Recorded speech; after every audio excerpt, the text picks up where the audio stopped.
अस्सलाम वालेकुम अमान भाई, मियाँ वाली वाला यह फला का ग्लॉक 26 पिस्टल है 9mm में, जो डायमंड एंड टेक्निकल वेपन वाल ने स्पेशल आपको ऑर्डर पर बनाए हुए करते आपके लिए टेस्ट पर आप चेक कर लें इंशाल्लाह।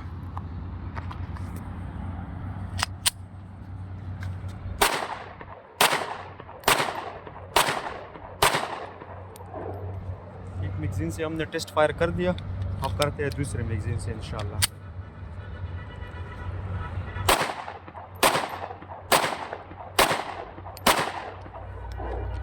दोनों मैगजीनों से हमने आपके लिए टेस्ट फायर कर दिया।